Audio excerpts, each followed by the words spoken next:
अस्सलाम वालेकुम जी। आज 1 मई है। 1 मई की मुनासबत से लकीली मुझे 2 भाई मिल गए, दोस्त मिल गए और उनसे मैंने रिक्वेस्ट की कि 2 मिनट दें, कुछ बातें हों आपसे, कुछ जान सकें दिल की आवाज़ आपकी। तो इसलिए ये भाइयों के साथ बात करने के लिए आज टाइम निकाला, रिक्वेस्ट कबूल की। तो ये भाई है मेरे साथ। भजन ना की ਤੁਹਾਡਾ? ਬਨੀਆਮੀਨ ਮਸੀਹ। बनियामीन ਮਸੀਹ मजदूरी करके वापस आ रहे हो, काम तो वापस आ रहे ਜੀ। हो, की बना रहे सो? ਕਿਹੜੀ ਮਜ਼ਦੂਰੀ ਹੈ, ਕਿਸ ਕੰਮ ਤੇ ਲੱਗੇ ਜੀ? ਆਰਮੀ ਦਾ ਕੋਈ ਬਿਲਡਿੰਗ ਬਣ ਰਹੀ ਉੱਥੇ ਅੱਛਾ। ਮਜ਼ਦੂਰੀ ਕਰ ਰਹੇ। ਠੀਕ ਹੈ। ਤੇ ਭਜਨ ਤੁਹਾਡੀ ਦਿਹਾੜੀ ਕਿੰਨੀ ਹੈ? ਦਿਹਾੜੀ 1500 रुपया। 1500 रुपया। अच्छा, 1500 रुपये में जी अगर आप किसी बड़े ब्रांड की फ्रेंचाइज से बर्गर लेना तो मेरे ख्याल है 2 बर्गर और फ्रेंच फ्राइज़ कुछ आ जाते हैं। 1500 रुपये ਦੇ ਵਿੱਚ ਭਜਨ ਕਿੰਨੀ ਫੈਮਿਲੀ ਹੈ, ਬੱਚੇ ਕਿੰਨੇ ਨੇ?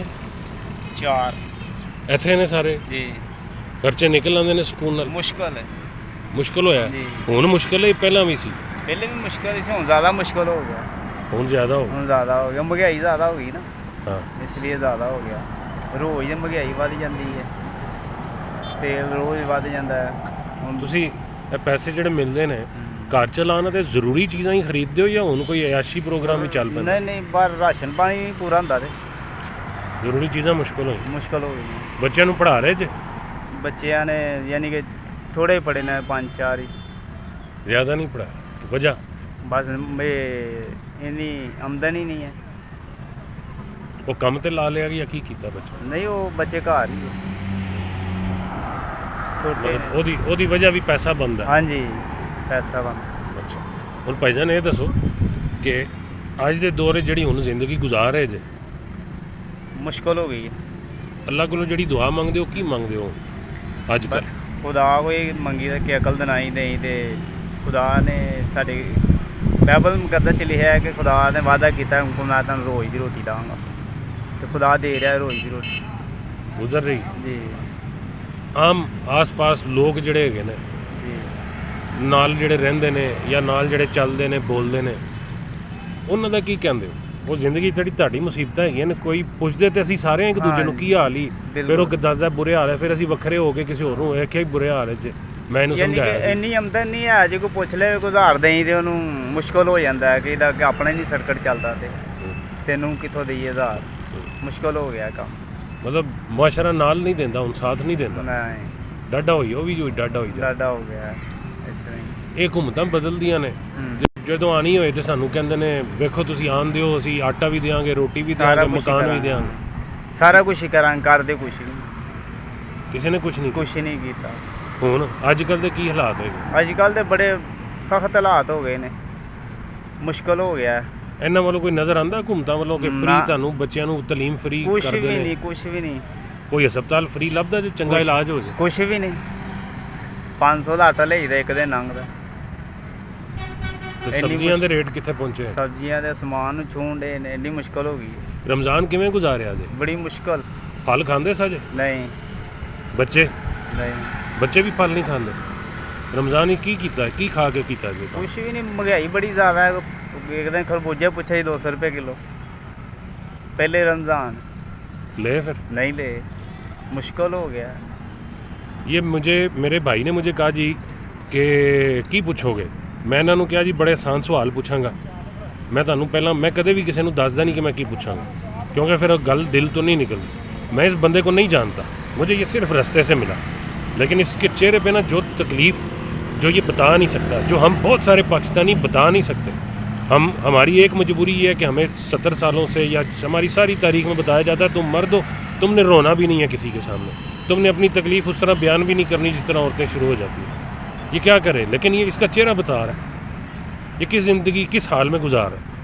जिस वक्त मुल्क बना था तो हमें कहा गया कि जी उस नवे मुल्क च पाकिस्तानी या मुसलमान बड़ा अच्छी ज़िंदगी गुजारेगा, बड़े सुकून दी। ऐ नहीं होएगा कि हिंदू ताकतवर है, अंग्रेज़ ताकतवर आगे मारे थानू या जो मर्जी करे, इज्जत नाल जीआंगे उत्थे। अज की लगता है जिवें पाकिस्तान बनिया सी इज्जत ते सुकून दे नाल जी रहे हो या नहीं? नहीं, मुश्किल है, मुश्किल हो गया। ਜਦੋਂ ਬਾਹਰ ਨਿਕਲਦੇ ਜੇ, ਆਪ ਹੀ ਨਿਕਲਦੇ ਹੋ ਜਾਂ ਬੱਚੇ ਨਿਕਲਦੇ ਨੇ, ਤੇ ਕੋਈ ਅਮੀਰ ਗੱਡੀ ਵਾਲਾ ਉਹ ਵੇਖ ਕੇ ਉਹ ਜਿਹੜੇ ਵੇਲੇ ਤੁਹਾਨੂੰ ਵੇਖਦਾ ਕੋਈ ਇੱਜ਼ਤ ਵਾਲੀ ਨਜ਼ਰ ਨਾਲ ਵੇਖਦਾ, ਨਹੀਂ ਨੀਵਾਂ ਸਮਝਦਾ। ਨਹੀਂ ਵਾਹ ਅਸੀਂ ਤੇ ਪਾਕਿਸਤਾਨ ਇਸ ਲਈ ਨਹੀਂ ਸੀ ਨਾ ਬਣਾਇਆ। ਹਾਂਜੀ ਉਹੀ ਕੰਮ ਪਿਆ ਉਹ ਕਰਦਾ ਜਿਹੜਾ ਅੰਗਰੇਜ਼ ਜਾਂ ਹਿੰਦੂ ਸਾਡੇ ਨਾਲ ਕਰਦਾ ਸੀ ਕਿ ਨਹੀਂ ਬਿਲਕੁਲ ਮੁਸ਼ਕਲ ਹੋ ਗਿਆ। ਭਾਜੀ ਇਸ ਮੁਲਕ 'ਚ ਸਾਡੇ ਆਸ-ਪਾਸ ਬੜੇ ਬੜੇ ਅਮੀਰ ਲੋਕ ਹੈਗੇ ਹੈਗੇ ਹੈ ਜਿਹੜੇ ਘਰ ਤੁਹਾਡੇ ਕੋਲੋਂ ਬਣਵਾਉਂਦੇ ਨੇ, ਕਨਾਲ ਦਾ, 2 ਕਨਾਲ ਦਾ, 10 ਕਨਾਲ ਦਾ, ਦਫ਼ਤਰ ਬਣਾਉਂਦੇ ਨੇ, ਫੈਕਟਰੀਆਂ ਬਣਵਾਉਂਦੇ ਨੇ। ਉਹਨਾਂ ਨੂੰ ਵੇਖ ਕੇ ਕੋਈ ਦਿਲ 'ਚ ਖਿਆਲ ਆਉਂਦਾ ਕੁਝ ਉਹਨਾਂ ਨੂੰ ਕਹਿਣਾ ਚਾਹੁੰਦੇ ਕਿ ਭਾਜੀ ਜੇ ਤੁਸੀਂ ਇਸ ਤਰ੍ਹਾਂ ਖਿਆਲ ਕਰਦੇ ਇਸ ਮਾਸ਼ਰੇ ਦਾ, ਕਿਉਂਕਿ ਤੁਹਾਨੂੰ ਪਤਾ ਸਾਡੇ ਨਬੀ ਨੇ ਕਿਹਾ ਸੀ ਕਿ ਉਹ ਮੁਸਲਮਾਨ ਨਹੀਂ ਹੈਗਾ ਜਿਹੜਾ ਨਾਲ ਵਾਲਾ ਪੜੋਸੀ ਬੁਰੇ ਹਾਲ 'ਚ ਤੇ ਉਹਨੂੰ ਅਸਰ ਹੀ ਕੋਈ ਨਹੀਂ। ਉਸ ਅਮੀਰ ਹੈ ਤੇ ਕੋਈ ਪੈਗਾਮ ਦਿੰਦੇ ਹੋ? ਅਮੀਰ ਜਿਹੜੇ ਸ਼ਖਸ ਨੇ ਯਾਨੀ ਕਿ ਕੋਈ ਕਿਸੇ ਦਾ ਕੋਈ ਫਾਇਦਾ ਨਹੀਂ ਕਰਦੇ, ਯਾਨੀ ਕਿ ਆਪਣਾ ਹੀ ਉਹ अपनी ਵਧਾਈ ਜਾ अपना ही रहा है ਵਧਾਈ जा और रहे गरीब बिल्कुल नीचे आ गरीब बिल्कुल। ये उसकी रीज़न ये है जी, गरीब जो बिल्कुल नीचे आता जा रहा है और अमीर अभी भी बहुत ऊपर जा रहा है, जिसको परवाह ही नहीं है पेट्रोल 300 रुपये का हो जाए, 400 का हो जाए, 1000 का हो जाए, उसको कोई परवाह नहीं है क्योंकि वो ऊपर ही जा रहा है और जो नीचे जा रहा है वही आपके सामने खड़ा है। अपना इमरान खान वज़ीर आज़म साहब ने कहा ਸੀ ਕਿ ਮੈਂ ਗਰੀਬ ਰਹਿਣ ਨਹੀਂ ਦਾਂਗਾ, ਤੇ ਗਰੀਬ ਬਿਲਕੁਲ ਹੀ ਇੰਨੀ ਮਹਿੰਗਾਈ ਹੋਈ ਉਹਨੂੰ ਵੀ ਨਹੀਂ ਰਹਿਣ ਦਿੱਤਾ ਬਿਲਕੁਲ ਕਿਉਂਕਿ ਇਹ ਗਰੀਬ ਦਾ ਬੋਲਣ ਆਇਆ। ਹਾਂਜੀ ਇਹ ਗਰੀਬ ਉਹ ਜਿਹੜਾ ਉਹ ਖਾਣਾ ਸ਼ੁਰੂ ਕੀਤਾ ਸੋ ਗਰੀਬਾਂ ਵਾਸਤੇ, ਉਹ ਜਗ੍ਹਾ ਤੇ ਜਾ ਕੇ ਤੁਸੀਂ ਰੋਟੀ ਖਾ ਸਕਦੇ ਹੋ, ਉਹ ਵੀ ਉਹਨਾਂ ਸੁਣਿਆ ਸਾਰੀਆਂ ਖਤਮ ਕਰਤੀਆਂ ਨੇ। ਰਿਹਾਇਸ਼ ਸੀ ਕਿ ਜਿਹੜੇ ਲਾਹੌਰੋਂ ਬਾਹਰੋਂ ਗਰੀਬ ਆਂਦਾ ਉਹ ਰਾਤ ਨੂੰ ਰਹਿ ਸਕੇ, ਉਹ ਵੀ ਖਤਮ ਕਰਤੀਆਂ ਨੇ। ਹਾਂਜੀ ਤੇ ਇਹ ਦੱਸੋ ਜੇ ਅਮੀਰ ਜਿਹੜਾ ਉਸ ਇਸਲਾਮ ਦੇ ਅਸੂਲ ਤੇ ਚੱਲੇ ਕਿ ਆਪਣੇ ਸਿੱਧੇ ਹੱਥ ਨੂੰ 40 ਘਰ ਤੇ ਖੱਬੇ ਹੱਥ ਨੂੰ 40 ਘਰਾਂ 'ਚ ਧਿਆਨ ਰੱਖੇ ਕਿ ਸਾਰੇ ਪੇ ਰੋਟੀ ਖਾਂਦੇ ਨੇ, ਜੇ ਉਹ ਰੱਖਣ ਲੱਗ ਪਵੇ ਗਰੀਬ ਅਮੀਰ ਤੇ ਕਿੰਨਾ ਬਿਹਤਰੀਨੀ ਆ ਜੇ। ਬਿਹਤਰੀ ਆ ਜਾਏਗੀ ਲੇਕਿਨ ਕਰਦੇ ਨਹੀਂ ਹੈ, ਕਰਦੇ ਨਹੀਂ ਨਾ। ਨਹੀਂ ਕਰਦੇ।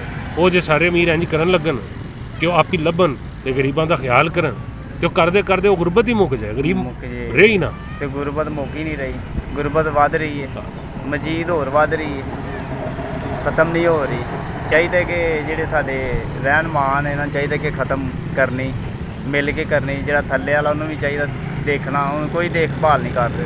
ਹਾਂ ਕਿਉਂਕਿ ਅਸੀਂ ਉਹ ਸੁਣਨੇ ਆ ਨਾ, ਪੜ੍ਹਨੇ ਆ, ਪਤਾ ਲੱਗਦਾ ਕਿ ਹਜ਼ਰਤ ਉਮਰ ਜਦੋਂ ਬਾਦਸ਼ਾਹ ਬਣੇ, ਜਦੋਂ ਖਲੀਫਾ ਸਨ, ਜਦੋਂ ਰਿਆਸਤ ਦੇ ਕੰਟਰੋਲ 'ਤੇ ਕਰਦੇ ਸਨ, ਉਹ ਰਾਤ ਨੂੰ ਬਾਹਰ ਨਿਕਲਦੇ ਸਨ, ਮੂੰਹ ਛੁਪਾ ਕੇ ਵੇਖਦੇ ਸਨ ਚੁੱਪ ਕਰਕੇ ਕਿ ਮੁਆਸ਼ਰੇ 'ਚ ਲੋਕ ਵਿਚਾਰੇ ਤੰਗ ਤੇ ਨਹੀਂ, ਤੇ ਛੁਪ ਕੇ ਹੀ ਉਹਨਾਂ ਨੂੰ ਦੇਖ ਛੱਡਦੇ ਸਨ। ਹੁਣ ਇੱਥੇ ਕੀ ਹੈ ਕਿ ਉਹ ਜੇ ਕਿਸੇ ਨੂੰ ਕੋਈ ਆਟਾ ਦਿੰਦਾ ਤੇ ਉਹ 20 ਫੋਟੋਆਂ ਖਿੱਚਦਾ ਤਾਂ ਕਿ ਗਰੀਬ ਵੀ ਪੂਰੇ ਮਹੱਲੇ 'ਚ ਜ਼ਲੀਲ ਹੋਏ, ਪੂਰੇ ਇਲਾਕੇ 'ਚ ਪਤਾ ਲੱਗਿਆ ਜੀ ਇਹਨੇ ਆਟੇ ਦੀ ਬੋਰੀ ਲਈ ਜੇ ਸਾਡੇ ਕੋਲ। ਤੇ ਫੋਟੋਆਂ ਖਿੱਚ ਕੇ ਬਾਹਰ ਭੇਜਦੇ ਨੇ ਆਪਣਾ, ਕਦੀ ਗੋਰਿਆਂ ਨੂੰ, ਕਦੀ ਬਾਹਰ ਵਜ਼ੀਰ ਆਜ਼ਮ ਨੂੰ, ਕਦੀ ਕਿਧਰੇ ਕਦੀ ਕਿਧਰੇ ਫੋਟੋਆਂ। ਮਤਲਬ ਇਹਦਾ ਉਹ ਮਤਲਬ ਉਹ ਭਲਾ ਨਹੀਂ ਪੇ ਕਰਦੇ, ਉਹ ਮਜ਼ੀਦ ਪੈਸਾ ਮੰਗਵਾ ਰਹੇ ਨੇ, ਕੁਝ ਆਪਣੀ ਜੇਬ 'ਚ ਪਾਣਗੇ, ਥੋੜਾ ਜਿਹਾ ਦੇ ਦੇਣਗੇ ਉਹ, ਯਾਨੀ ਕਿ ਆਪਣਾ ਬੈਨੀਫਿਟ ਹੀ ਦੇਖ ਰਹੇ ਨੇ, ਗਰੀਬ ਦਾ ਨਹੀਂ ਬੈਨੀਫਿਟ ਦੇ। ਜਿਹੜੇ ਵੇਲੇ ਗਰੀਬ ਦੀ ਮਦਦ ਕੀਤੀ ਜਾਂਦੀ ਹੈ ਤੇ ਫੋਟੋਆਂ ਖਿੱਚੀਆਂ ਜਾਂਦੀਆਂ ਨੇ ਤੇ ਗਰੀਬ ਦੇ ਦਿਲ ਤੇ ਫਿਰ ਕੀ ਗੁਜ਼ਰਦੀ ਹੈ? ਗਰੀਬ ਦੀ ਮਜਬੂਰੀ ਹੁੰਦੀ ਉਦੋਂ, ਉਹ ਉਸ ਵਕਤ ਬੋਰੀ ਛੱਡਦੇ ਤੇ ਬੱਚੇ ਭੁੱਖੇ ਮਰਦੇ ਨੇ, ਉਸ ਟਾਈਮ ਉਹਦੀ ਮਜਬੂਰੀ ਹੁੰਦੀ ਹੈ। ਇਹ ਇਹਨਾਂ ਦਾ ਫਾਇਦਾ ਹੋ ਜਾਂਦਾ, ਉਹਦੀ ਮਜਬੂਰੀ ਹੁੰਦੀ ਹੈ, ਉਹ ਮਜਬੂਰੀ ਦਾ ਫਾਇਦਾ ਉਠਾ ਲੈਂਦੇ ਨੇ। ਭਾਜੀ ਕੋਈ ਆਖਰੀ ਗੱਲ ਜਿਹੜੀ ਸਾਡੇ ਤੇ ਗੁਜ਼ਰ ਰਹੀ ਹੈ ਇਸ ਟਾਈਮ, ਕਿ ਇਹ ਲੋਕਾਂ ਨੂੰ ਪਤਾ ਲੱਗੇ ਕਿ ਅਸਲ ਵਿੱਚ ਸਾਡੀ ਕੀ ਗੁਜ਼ਰ ਰਹੀ ਹੈ। ਅਸੀਂ ਲੰਘ ਜਾਂਦੇ ਹਾਂ, ਕੰਮ ਕਰਦੇ ਰਹਿੰਦੇ ਹਾਂ, ਤੁਸੀਂ ਵੇਖਦੇ ਰਹਿੰਦੇ ਹੋ ਅੰਦਰ ਸਾਡੇ ਕੀ ਹਾਲਾਤ ਹੋਏ ਨੇ। ਕੋਈ ਕਹਿਣਾ ਚਾਹੁੰਦੇ ਹੋ? ਆਖਰੀ ਗੱਲ ਕਿ ਜਿਹੜਾ ਵਜ਼ੀਰ ਆਜ਼ਮ ਹੈ ਹਮਾਰਾ, ਯਾਨੀ ਕਿ ਲਾਹੌਰ ਦਾ, ਪਾਕਿਸਤਾਨ ਦਾ, ਹੁਣ ਚਾਹੀਦਾ ਕਿ ਜਿਹੜੇ ਗਰੀਬ ਨੇ ਉਹਨਾਂ ਦਾ ਵੀ ਕੋਈ ਖਿਆਲ ਕਰੇ, ਤੇ ਯਾਨੀ ਕਿ ਦੇਖਣਾ ਚਾਹੀਦਾ ਕਿ ਮੇਰੇ ਤੋਂ ਥੱਲੇ ਨੇ, ਬਹੁਤ ਹੀ ਥੱਲੇ ਨੇ, ਤੇ ਉਹਨਾਂ ਦਾ ਖਿਆਲ ਕਰਨਾ ਚਾਹੀਦਾ ਹੈ ਕਿ ਜਿਹੜੇ ਸਾਡੇ ਰਹਿਨਮਾਨ ਨੇ, ਵੱਡੇ ਨੇ, ਉਹ ਯਾਨੀ ਕਿ ਏਸੀਆਂ ਥੱਲੇ ਦੇ ਗਰੀਬ ਮਰ ਰਿਹਾ ਪੈਲੀਆਂ 'ਚ, ਯਾਨੀ ਕਿ ਮਜ਼ਦੂਰੀ ਕਰ ਰਿਹਾ। ਕਈਆਂ ਨੂੰ ਦੇਖਿਆ ਅਸੀਂ ਜੋ ਕਰਨੇ, ਕਈਆਂ ਨੂੰ ਦੇਖਿਆ ਅਟੈਕ ਵੀ ਹੋ ਜਾਂਦਾ, ਮਰ ਵੀ ਜਾਂਦੇ ਨੇ ਕੰਮ ਦੇ ਦੌਰਾਨ। ਕੋਈ ਨਹੀਂ ਪੁੱਛਦਾ, ਕਿਸੇ ਨੂੰ ਕਰੰਟ ਲੱਗ ਗਿਆ ਮਰ ਗਿਆ, ਕਿਸੇ ਨੂੰ ਅਟੈਕ ਹੋ ਗਿਆ ਮਰ ਗਿਆ, ਕੋਈ ਨਹੀਂ ਪੁੱਛਦਾ ਦੱਸਦਾ। ਵਾਹ ਜਿੰਦ ਆਪਣੀ ਹੈ, ਜਿੰਨੀ ਦੇਰ ਚੱਲਨੇ ਆ ਤੇ ਉਨੀ ਦੇਰ ਅਸੀਂ ਇੰਝ ਹੀ ਰਹਿਣਾ। ਹਾਂਜੀ ਜੋ ਹਾਲਾਤ ਨਜ਼ਰ ਆਉਂਦੇ ਨੇ ਗਰੀਬ ਇੰਝ ਹੀ ਰਹੇਗਾ, ਗਰੀਬ ਨੂੰ ਕੋਈ ਬੈਨੀਫਿਟ ਨਹੀਂ। ਭਜਨ ਤੁਸੀਂ ਇਹ ਵਕਤ ਦਿੱਤਾ, ਤੁਹਾਡਾ ਬੜਾ ਸ਼ੁਕਰੀਆ। ਉਮੀਦ ਹੈ ਕਿ ਇਹ ਤੁਹਾਡੀਆਂ ਗੱਲਾਂ ਉਹਨਾਂ ਤੱਕ ਪਹੁੰਚਣਗੀਆਂ ਜਿਹੜੇ ਕੁਝ ਕਰ ਸਕਦੇ ਨੇ, ਤੇ ਸ਼ਰਮ ਭਾਵੇਂ ਉਹਨਾਂ ਨੂੰ ਨਾ ਆਏ ਲੇਕਿਨ ਕੁਝ ਐਸਾ ਥੋੜਾ ਜਿਹਾ ਕਰ ਦਿਓ ਤਾਂ ਕਿ ਇਹ ਵਿਚਾਰੇ ਉਹਨੇ ਤੰਗ ਨਾ ਹੋਣ ਜਿੰਨੇ ਹੋ ਰਹੇ ਨੇ। ਮਿਹਰਬਾਨੀ ਭਾਜੀ।